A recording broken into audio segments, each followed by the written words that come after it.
So Roy, molecular mechanisms of resistance? Yeah, and I would share your thoughts. You know, we've been treating patients since 1998 with these agents, and I'm hard pressed to think of anyone I can say is fully cured. You know, resistance is such an issue.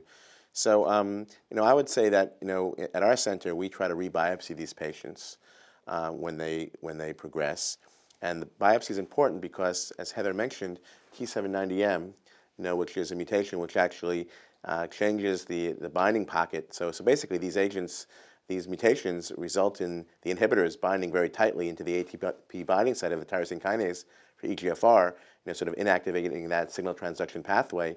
And the T790M, this gatekeeper mutation, which I agree occurs about 50–60% of the time, you know, knocks it out. So it's important that you know if that's the mechanism for a few reasons. One now is that we actually have drugs that can target that. And these drugs are actually, I would probably call them third-generation EGFR inhibitors.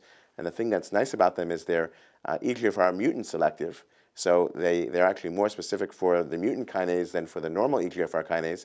So there are far fewer side effects of skin and GI toxicities that we see. And many of them do target the T790M. So it's important to know that. But you know, one thing to keep in mind, the T790M is not everything. You know, Heather mentioned small cell. Absolutely. If you see someone progressing quickly, we see 4 to 5% of these patients can develop a small cell transformation. There are other mechanisms that we're seeing.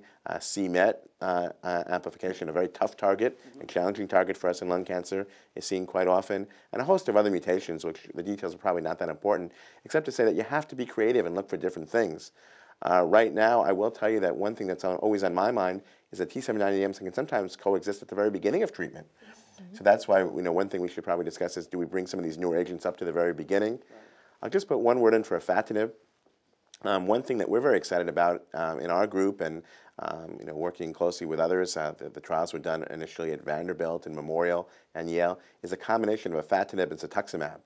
And one thing that we found is that, given the resistance, if you target EGFR with cetuximab, an antibody that works outside the cell, and with afatinib, the small molecule that works inside the cell, we're seeing activity in a broad spectrum of cancers that are EGFR-driven, including those with T790M and also those that do not have T790M resistance. So we have to be creative in this setting, and I think we all deal with these patients all the time. You want to mention this Southwest Oncology Group trial that's looking at that combination? Right. So we have a trial through SWOG, the SWOG 1403. It's actually just been approved, so it should be coming out to sites very soon.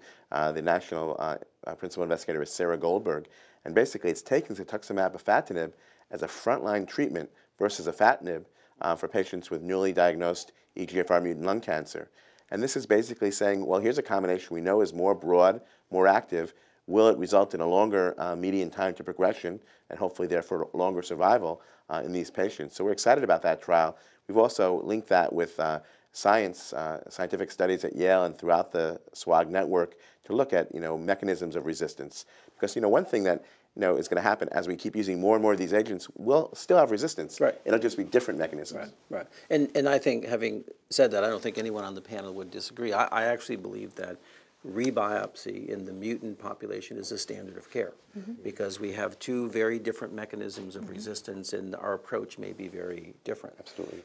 I want to transition to another very exciting abstract and bring Dr. Stinchcomb into the discussion, and that's the role of bevacizumab. We saw a very interesting trial at ASCO last year, and if you could walk us through that and then give us your thoughts on that. Sure. It was a randomized phase 2 trial of about 150 patients. They all had confirmed exon 19 or exon 21 mutations, and they were randomized either to erlotinib or erlotinib and bevacizumab. The combination of erlotinib and bevacizumab resulted in a significant improvement in progression-free survival, median of about 16 months on the combination, about 10 months on the erlotinib arm. The erlotinib arm performed like we expected at this point. It's very typical of other trials. As other people have discussed, the exon 19 patients, the difference was more pronounced than on the exon 21, but those are small subset analysis. I think that this is a very important combination. Personally, I've not used this as standard of care off trial.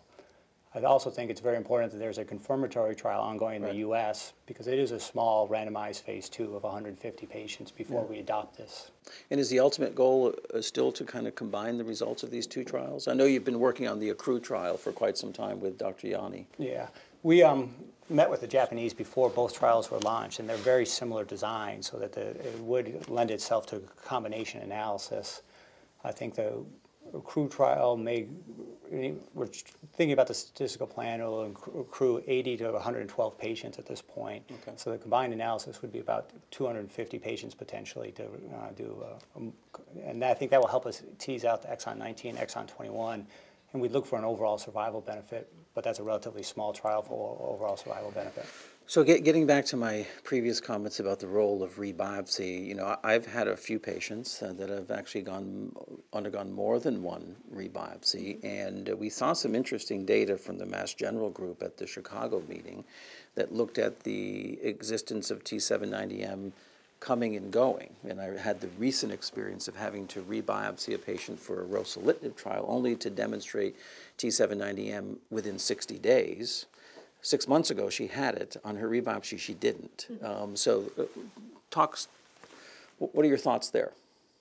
So it makes sense, and you know, anecdotally, I've had some similar experiences, and we really haven't seen much published about that. And so I think it'll be interesting to know once we have larger series, and also with the AZD9291 to see if your resistance mechanism was T790, and you then give a drug that hits that, what happens. Right. And it makes sense that you're going to see other mechanisms develop, and that's, I think, what's been seen in anecdotal discussions with other folks.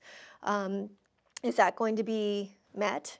Is that going to be the small cell? Is that going to be, you know, some other mechanism? And I don't think we have enough data to know, but it's probably not going to be just T790M because we know that's being hit pretty well. And Roy, we alluded to this in the past, just the difficulty of biopsying this population. And I wonder your thoughts on, it seems to me that an attractive approach to go after T790M would be a blood-based approach. Yeah, for a number of reasons. The first being that tissue is hard to find. You know, even though someone might be progressing, you know, we all know, you know, do you have measurable disease? You know, what can you stick a needle in, you know, to do a core biopsy? So some sort of serum-based assay looking at DNA that was sensitive enough will certainly be useful. In fact, some of the trials now are using those assays. If they're positive, you're fine. You know you have it. If they're negative, then you have to go back to the tissue because the sensitivity is just not there yet. But that can be very helpful. The other reason why it's helpful is we're talking about sequencing, and we're talking about all these new agents. We're talking about bevacizumab or erlotinib, which we knew from the beta trial, you know, had some activity. So it's good to be seeing that tested. We're talking about some of the other new agents, cetuximab, afatinib. If we're doing serum, we can get more frequent tests. Looks, yeah.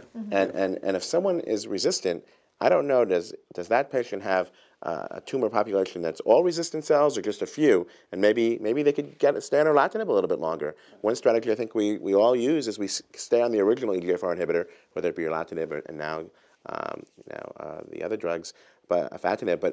But certainly we could decide when to make that switch based on this more precise monitoring. Right. Okay, so let's.